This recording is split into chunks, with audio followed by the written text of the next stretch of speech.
All right, so our discussion for today, like I said before, we're discussing slope. Our learning target is I can find the slope of a graph, table, word problem, or between 2 points that have been presented to me. Whether the points are presented via graph or are they just stated. But there are all sorts of different things that you need to be able to identify slope from. And remember, we talked about it before, that slope is the same exact concept as constant rate of change. So let's write that down up top. That slope is just your constant rate of change, your CRC, that we've been working on for a few days.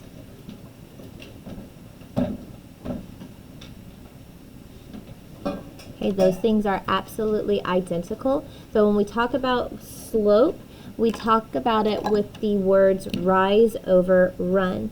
So the value rise is going to represent that change of your y. So when we see the term rise, that's the change of y. And then when we talk about the run represented the change of x.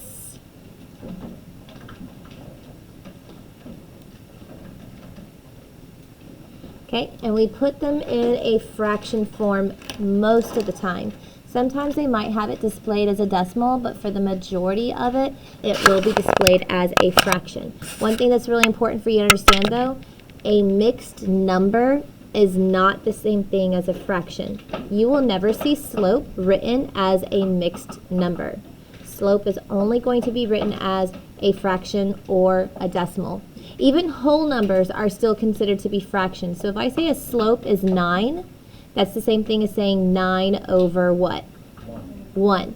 Okay, all whole numbers are considered to be fractions. You just have to put it over 1. And then it's okay if you have an improper fraction. Improper fractions are acceptable. So from this point on, you do not need to convert your improper fractions to mixed numbers, because again, slope is not a whole number in fraction. It is just a fraction or a decimal, which can convert to a fraction. Okay, so first important piece, I want you to write down that slope is mainly written as a fraction. For the majority of the time, the majority of the problems that you're going to deal with, they will mostly be written as a fraction. And what's really important to know is that slope is kind of like GPS. Do you guys know what GPS is? Mm-hmm. Yeah, it's directions, right? Tells you which direction that you're supposed to do. You're supposed to turn right here, go straight for 2 miles, turn left here. It gives you a direction. That's what slope does. So slope is a direction from one point to the next point on a graph.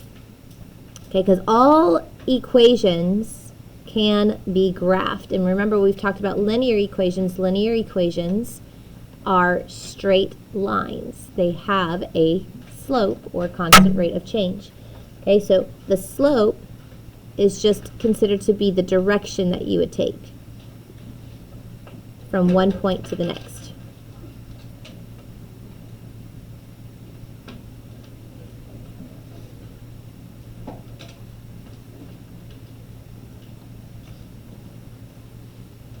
So when you're looking at it as a graph, if you follow the slope will take you from one point up to the next. You can even graph a line given just 1 point and the slope. If I give you 1 point and I tell you what the slope is, you can graph that point and then use the slope to graph the next set of points for that given line. Okay, so the first thing that we're going to go ahead and focus on, though, is the concept of those word problems. Identifying slope or steepness of a situation from a given word problem. So for problem number 1, it says a treadmill extends 30 inches in width with an 18-inch incline. We want to know what is the slope. So with those values that have been given to me, I need to identify which one would represent my rise and which one would represent my run. So 30 inches in width, is that representing a rise or a run? So remember, rise goes up and down. Rise is going to go up and down. Up, meaning that it would be a positive value. Down, meaning it would be a negative value. Run is going to go left and right. Left being a negative value, right being a positive value. So your width versus your incline. Which one of those is a rise, a width or an incline? Incline, right? An incline means it's going up, right? Incline, it means it's going upward. So our rise is that 18-inch incline, and it's a positive. So I'm going to put that's positive 18. My run is the 30-inch width. That represents my run, which is also positive. Now, like I said before, you need to leave it in fraction form, but you very much so need to simplify those fractions. You cannot leave it as just 18 over 30. You do need to make sure that you simplify it. Who can raise their hand and tell me what is the greatest common factor that they both can be divided by? Logan? 6. They both can go ahead and be divided by the value 6. So if we do 18 divided by 6, that's going to give us a 3. If we do 30 divided by 6, that's going to give us a 5. So this is 3 over 5 as our slope. Go ahead and do problem number 2 on your own, please. All right, a hiking trail rises 6 feet for every horizontal change of 100 feet. So what's the slope? Who can raise their hand and tell me what is the slope in its simplest form? Zachary? 3 over 50. Good. This was really easy to identify because it actually used the terms rise. So rise again, that would be our 6. And then our run is that horizontal change. The horizontal change is going to represent the run, the positive 100. So then if we go ahead and we simplify, they both happen to be divisible by 2. That's their largest common factor, and that's going to give you that 3 over 50. Okay, now from the video that we watched for slope, yes, dear. The rise always has to go first, but it doesn't necessarily mean that it's going to be written first in a word problem. I could easily have just said that the hiking trail has a horizontal change of 100 feet for every 6 feet that it rises. I could reword it that way. So don't get used to the rise always be written first. It's not necessarily written that way. Okay? All right, so based off of Slope Dude's little video, he gave us some graphics displaying a skier as he's going up a hill, down the hill, on the flat part of the hill, and then a vertical drop. So who can remind us when you are going up the hill, what slope was represented by uphill? Logan? Positive. So remember he said puff, puff, positive, right? So whenever we go up the hill, that's representing a positive slope. That means as your x is increasing, so is your y. X increases just the same as y increases. That means that both of them are going to have a positive value, or they both could have a negative value. Okay, as a negative over a negative is also considered to be a positive. What about when they were going downhill? What kind of slope was that called, Amy? Negative. Good. So when we went downhill from left to right, that's called the negative slope. What that means is as your x increases, your y value is decreasing. Or vice versa. As your y increases, your x value is decreasing. Okay? So that has an opposite effect. One of them is a negative while the other one happens to be a positive. Okay, then we had that flat surface. That flat surface that he was talking about was called what kind of slope there? Isabel? 0. So remember he said this is 0 fun because it's a hard job to do. You don't get to have that real easy slope down. It's just kind of boring. Okay?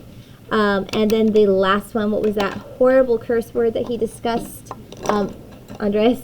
Undefined. Okay, so undefined happens to be a zero slope in that situation. I mean, not zero slope, an undefined slope. Vertical lines are all undefined situations. Okay, so you should have those written down in your notes. Go ahead and flip it on over to the back, please.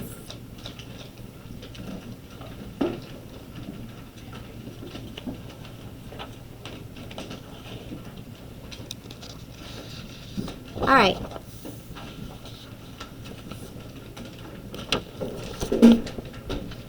So for here, we have a couple of examples in which we are going to identify some of our graphs or identify some of the slopes from the graphs. When you are identifying slope, it's really important that you make sure to identify very specific points that fall along the line. If I were to say, oh, I want to choose this point right here, is this a very specific point for me to choose? Why not? I know what the y value is. I know the y is 2. Why can't I choose that point right there? Explain it to me. Hassan? It's not directly in the middle between the lines, so you don't know what the x value will exactly be. Very good. You don't know exactly what the x value is going to be because it doesn't fall directly on one of those lines. How many of you have ever played a video game that has you shooting something? Anybody? Go to the arcades or you have a game at home, and when you're shooting something, they always give you a little circle with a crosshair in the center. Okay, and if you are wanting to have a nice direct hit, your goal is to get your target right there in the center between those two lines. That's the same thing when you're identifying a point on a line. You want those points to cross over these little crosshairs somewhere along your grid. Shh. So when we're looking here, who can raise your hand and tell me what are two very specific points on this graph? Give me one of them. Lucas? So a point is an x comma a y. So what point?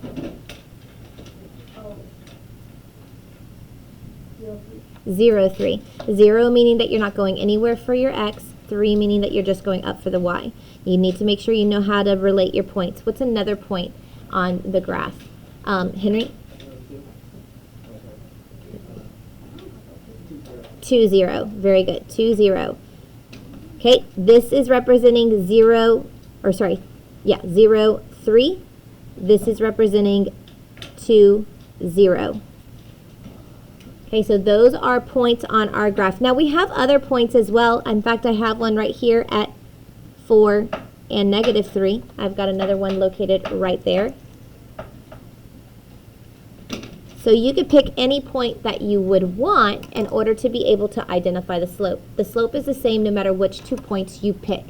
Does not matter which points you pick, it is going to be the same going from one point to the next. Whether I go from one point directly to the second point, or if I go from one point to like a third point, they're all going to create the same. So let me show you what I mean. Let's say that we pick these the first and last points that I have graphed, the 0, 3 and the 4, negative 3. When I'm identifying my rise, I start from left and I work my way to the right. So my rise is actually going to show a decrease.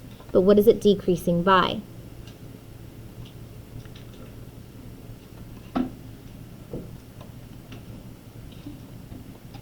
From one point to the next, it shows a decrease of how much?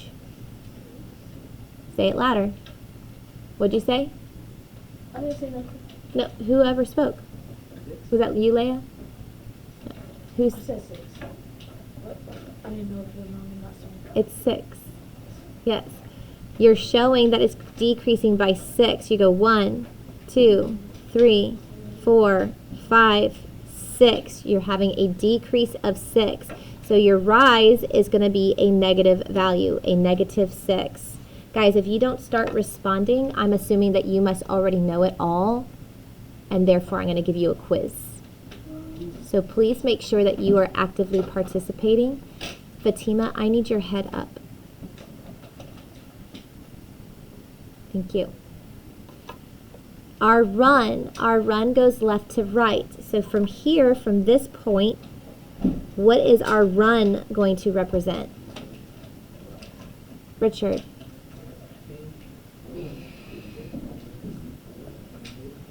not negative 4. You're going to the right. If you're moving to the right, it's positive. Okay, so if we're moving to the right, that's going to be a positive. We're going 1, 2, 3, 4 units, positive units to the right. So that's our run. Our run is going to be a positive 4, which makes sense because what kind of slope is this graph like? A negative slope. This is graphed like a negative slope. So I should get a negative value for my slope when I'm working it out. If I were to go ahead and simplify this negative 6 over a positive 4, they both happen to be divisible by 2. That would simplify to a negative 3 over 2. A negative 3 over 2 would be the slope. Now, remember I told you guys before that this represents direction. What this means is I can write it either as negative 3 over positive 2, which means I'm going to go down 3 and to the right 2, or I could write it as a positive 3 over a negative 2. That means I would go up 3, but then I'd have to move to the left 2. That's how you are able to identify your direction. That's how you're able to identify those directions there. Let me zoom in for you to see. It's important to understand direction and how to use the slope to plot points because you will be doing that later on. Please make sure you copied that down. It's a very easy concept to do, but if you aren't paying attention, you will get it wrong.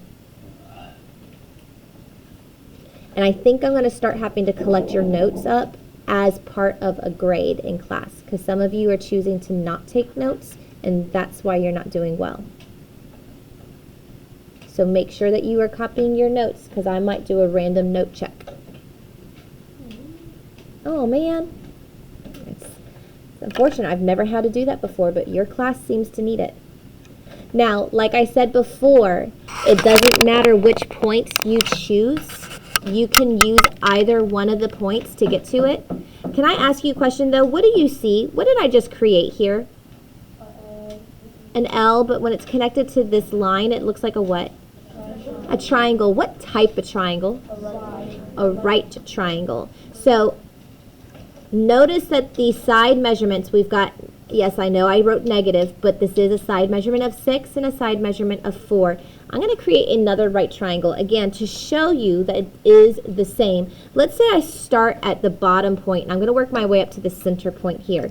This is just showcasing that I've got a 3, a positive 3, over a negative 2. I've created another right triangle. Notice that they are proportional to each other. When we are talking about slope of a line can be found by looking at proportional relationships of right triangles. What this means is that you can create a series of right triangles that should all have the exact same proportional relationship. So what we've created right here is your scale factor. This is just your scale factor. If I were to take 3, and then I would have to go ahead and double it to get the, or sorry, not your scale factor. It's just showcasing what you're increasing each of these values by. I am increasing my rise by 3 to get to my next proportional relationship. I'm increasing my x value by 2 to get to my next proportional relationship. So you are showcasing your right triangles are going to have proportional values to each other. And that proportional relationship that you're creating, that simplifies to the exact same value for your rise over run. So slope is identical no matter what triangle you create. That's an important concept to make sure you understand. There's a whole lesson that they want us to teach you on it, but I don't think that that's necessary. It's a very easy concept to see that you can create a right triangle and identify your slope. Okay? Go ahead and do problems 4. Just do problem 4. Do not do problem 5 or 6 because I want to discuss those with you. All right, let me go over this. Real quickly, we have a point located here. I also have another point located right here. So I'm going to go ahead and go along with these 2 points. If I'm looking at this, what is my rise? what is my rise going to be here? Logan? 2. I'm increasing. I'm going up by a positive 2. So my rise is going to be a positive 2. And then what's my run going to be? 3, positive 3. My run is going to be a positive 3. Okay, that is as simplified as it gets, and they're both positive, so that makes the whole thing positive. That's 2 over 3.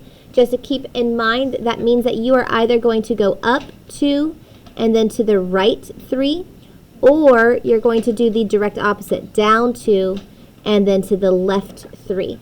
Those would be the directions that you are able to graph. So here's what I mean. If I were to start at this center point, I want to go ahead and graph to the next point down here. So I'm going to go down 2, 1, 2, and then to the left 3, 1, 2, 3, and look at that, it takes me to the next point. Or if I go up to this top point, I can follow my up into the right directions. I can go up 2, 1, 2, and then to the right 3, 1, 2, 3, and that takes me to where my next point is going to be. Those are the directions that it is following. Down 2 to the left 3 or up 2 to the right 3. But that is your slope. Now, take a look here at problem 5 and problem 6. The reason why we call them zero slope and undefined slope. So for problem number 5, I don't want you just memorizing, oh, all vertical lines are undefined. There is a reasoning for it. So we do have this vertical line right here.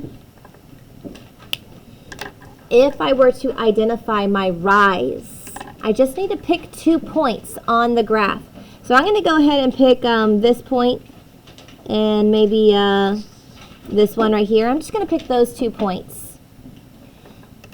So if I'm going up from one point to the next, I'm going from a positive 1 to a positive 5. So 1, 2, 3, 4. That's a rise of 4. What's my run? 0, right? I'm not going anywhere left or right, so that means that my run is just going to be 0. Take your calculators real quick and do 4 over 0 in your calculator. Mario, wake up. Put 4 over 0 into your calculator. What do you get? Divide by 0. You get a divide by 0 error. Okay, this is why it's called undefined. It doesn't matter what points I pick. My run is always going to wind up being a 0. I could put negative 21 over 0, and it's still going to come out as a divide by 0 error. Okay, it does not matter what points you put in for your rise. If your run is a 0, it's going to come out as an undefined. It's an error. Now, when we look at our horizontal line, when we're looking at that horizontal line, again, picking any points I want. I'm going to just pick a point here at negative 6, negative 4, and I'll pick another point here at 2 and negative 4. Doesn't matter. But what I'm showing here, do I have a rise? No, my rise is what? 0. But I do have a run.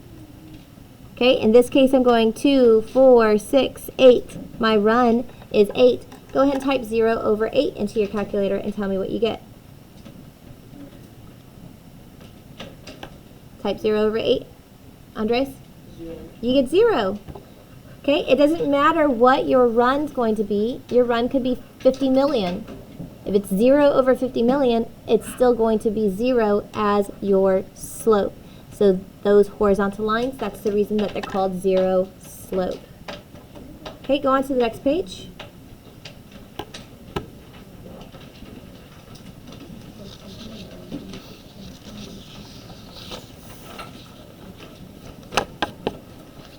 All right, talking about finding slope from a table versus slope from points. Slope from a table should be just as easy because, again, we've done this with constant rate of change. It just happens to be on table format. So instead of calling it change of y, we're going to say the rise. And instead of saying change of x, we're just going to say the run. So So you're identifying your rise over your run. In problem 7, our rise, is it increasing or decreasing? Decreasing. It's going by -3 each of these times. What about our run? How's our run changing? It's +2, right? It's increasing. So our run is increasing by 2 each of these times. So then you just identify your slope. Your rise, which was a -3, over your run, which was a +2. So when I say -3 over +2, in general, you're just identifying your negative and then 3 over 2. The negative just happens to go in the front of the fraction. What this means is that either the 3 is negative and the 2 is positive, or the 3 is positive and the 2 is negative. Okay? Go ahead and do problem 8 on your own, please. All right, let's take a look here. Remember, rise over run is the y and the x. So your rise is going to be your y. It happens to be here for our rise. We are increasing by 1, and then we're increasing by 2, but then increasing by 1 again. That's perfectly fine. For our run, we happen to be increasing by 4, then increasing by 8, then increasing by 4 again. Again, it's perfectly fine. If we check them, we should do a +1 over a +4, and we're just wanting to make sure that it's the same thing as +2 over +8. Are those the same? Are these the same fractions, yes or no? Yes. So that means that our slope is just going to be 1 over 4. Okay?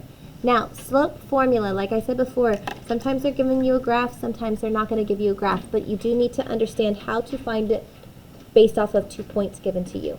So when we're talking about the 2 points given to you, you are looking at what we would label as point 1. So remember, it's x and then y. So we call it x1 and y1. And then we have the second point labeled x2 and y2. It does not matter which one you label as your first point or as your second point, as long as you are consistent throughout the whole problem. And then the formula follows the exact. You are taking the difference of your y's, that's why we subtract, over the difference of your x's. Now, the order matters. That's a very key thing for you to make sure you understand. Order matters. If you subtract in the wrong order, you will get it wrong. The order is important. The order is extremely important. You need to make sure that you're subtracting in the correct order in order to get this correct. So what we do is we take y2 and we subtract y1, but then that means I have to do x2 minus x1. Now, if I decide, oh, I want to do y1 minus y2, that's fine. But then that means I'd have to do x1 minus x2. The order that you subtract matters. If I do y2 minus y1, but then I reverse the order for my x's, I'm going to get it wrong. You need to be very careful about that. And again, like I said, it doesn't matter which point you label as your first or as your second. Generally, the first point you see, label that your point 1. The second point you see, label it your second point. So I'm just going to go ahead and do that right here. I'm going to say that this is x1 and y1, and that this is x2 and y2. And then I'm setting up my slope. Notice that for me, I like to go ahead, draw my fraction bar, and I'm going to draw in my subtraction signs ahead of time so that I don't forget to do my subtraction sign. A lot of people forget to write subtraction when they see negatives already because they automatically assume, well, it's a negative there, so that's a subtraction sign. But there is a difference in this part. There is a difference between subtraction and a negative sign here. Okay, so what I'm going to do, I'm going to take my y2 value and I'm going to subtract my y1 value. Then I'm going to take my x2 value, and I'm going to subtract my x1 value. So I get negative 3 minus 2 over negative 4 minus 1. If I do negative 3 minus 2, that gives me negative 5. If I do negative 4 minus 1, that also gives me negative 5. So now I just need to simplify it. A negative over a negative is a what? A positive.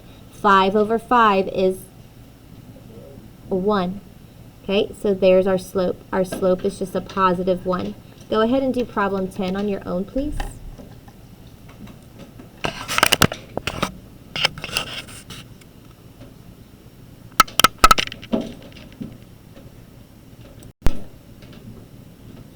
Okay, if you worked it out correctly, you should have gotten 1/2 as your answer. Okay, I would do negative 2 minus negative 4 over negative 3 minus negative 7. If I do negative 2 minus negative 4, I get a positive 2. If I do negative 3 minus negative 7, I get a positive 4. And then 2 over 4 simplifies to 1 over 2. I want to show you again that if I decide to go ahead and make this my second point and this my first, it still would come out the same. I'm going to write that down off to the side here. If I instead did negative 4 minus negative 2, I would then have to do negative 7 minus negative 3. They still are going to come out exactly the same. Negative 4 minus negative 2 comes out to negative 2. And negative 7 minus negative 3 comes out to negative 4. But a negative over a negative comes out to a positive. So you would just get a positive 1/2 as well. If you're going to subtract in a different order, that's fine, but you have to make sure that you have those points that are corresponding with each other lining up. Okay? You do have a Delta math assignment. You have 10 questions in which you are identifying slope with a graph and 10 questions in which you are identifying slope between 2 points.